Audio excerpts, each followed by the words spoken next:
Hello everyone, I am Donato Colangelo, a proud member of Team Dastardly Dawgs, and today I'm thrilled to take you on a journey through the post-mortem of our game, Blackout. Blackout is not your ordinary first-person shooter. It's a captivating world where you wield incredible abilities to combat waves of enemies and uncover the secrets that lie within. With each battle, you grow stronger and more powerful, making your mark on a dynamic world.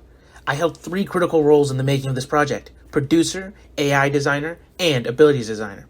As the producer, my mission was to lead our team, guiding us towards our goals. Admittedly, at the start, I faced some challenges in leading meetings effectively. However, with time, I honed my skills and we found our rhythm, creating a well-structured and productive development process.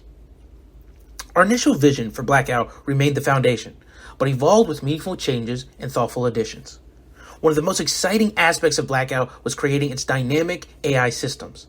I wanted the enemies to be exciting, so I crafted an AI that adapted to various situations, adding multiple types of enemies and even a formidable boss. This resulted in players facing challenging threats that demanded strategic thinking and skills. However, to make battles truly exhilarating, we needed to equip players with exciting tools. As the ability designer, I delighted in creating various player abilities that defined unique playstyles. Yet, a challenge surfaced: how to ensure depth and avoid mere cosmetic changes. The solution came through the addition of status effects, chain damage, damage over time, vulnerability, stun, and even slow. This transformed the abilities into thrilling aspects, enriching gameplay and making it an absolute blast to play. Now, I pass the spotlight to the mind behind the system that brings players face to face with our enemies. Hello, my name is Chance Richardson, and I'm the lead systems designer for the game Blackout. When we first conceptualized the game, we took heavy inspiration from Call of Duty Zombies, and I believe that this shows in our core gameplay loop. From the start of the project, I was tasked to make an enemy spawn manager that would take into account the player's location and the number of enemies on screen. This spawn manager ensures that every time players complete a round, the enemies grow in number and in strength, leading to players gradually learning the best ways to take on these enemies. The hardest part when making this enemy spawn system was not actually getting them to spawn in waves, but rather making sure that they were always on top of the player and keeping the gameplay exciting. I was able to solve this issue with an enemy respawn system that will remove enemies outside of a certain range and spawn them as near to the player as possible. Following the enemy spawn system, I began work on making the 2 guns that the player actually uses. While making these guns, I was able to hone the technique of using child actors and parents. This technique of creating one base gun and expanding the functionality from there allowed me to work much more efficiently and not need to rewrite any code that may be overlapping. Moving on from me, I would like to introduce our lead QA tester and co-level designer, Ollie. Hello everyone, my name is Ollie Parker. I'm level designer and QA lead for Team Dastardly Dawgs. So for me, 3 things that went right were, so starting off, the first thing that went right for me were my statue assets. They really fit with the theme of my level that I was going for originally. The second thing that went right for me was the new path that I added from my ritual zone, from the ritual zone to like the end level, which I thought was pretty nice. And the last thing that went right for me was adding the lights to my statues at the beginning of my level. 3 things that didn't go right for me was I didn't add my chessboard pieces that I originally planned to, but I still was able to add like the material that I wanted on the floor. The second thing that went wrong for me was my trap not rotating the right direction that I wanted to. It kind of like rotated like all together instead of like one thing just rotating by itself.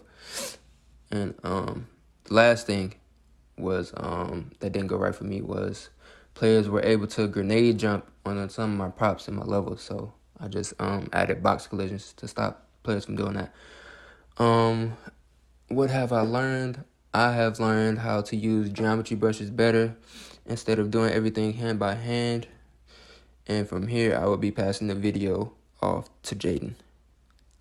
Hello, my name is Jaden Garosing, and I was one of the level designers for Team Dastardly Dawgs for Project Blackout. Since Project Blackout is a COD zombie S shooter game, the player needed to be always moving, always having zombies by them, no matter what. Really only resting in between the waves. So the first part of the map, the MVP map where the player spawns in, that is a circular map, meaning zombies can come at you at all sides, no matter what part of the map you're on.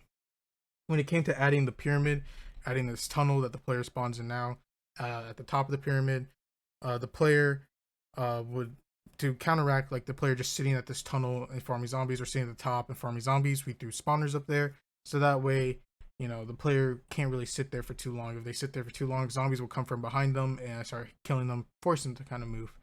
Kind of similar design philosophy I took when it came to designing the silo level. I made it the main part of the map circular, but when it came to the objective rooms, I decided to make the rooms small. So that way the player can't really sit there. There's not enough wiggle room for them. And yeah, just if they sit there for too long, zombies will come and horde them and kill the player. So kind of forcing the player to go in, get out, and do their shtick. Some of the challenges that we came with was like the nav mesh for the zombies. Kind of was a challenge to design the levels around that, making sure the nav mesh works so that way the zombies don't break. But other than that, that's pretty much it. This was a fun level to work, fun game, fun project to work on, and I can't wait to see where it goes. Other than that, I will leave that off to my teammate Voimir to talk about his side of the project.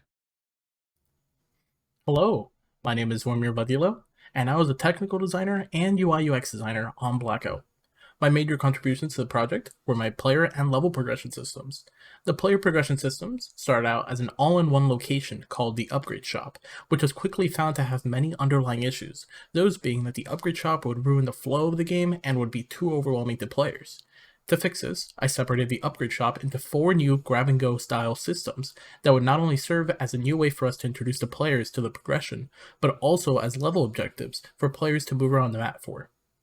This led to the creation of my level progression systems, as they used to be just one gate that would unlock after round 5.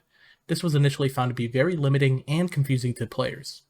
So, it was made into 4 new skill-based level progression systems that would allow players to non-linearly progress through the game and at their own pace.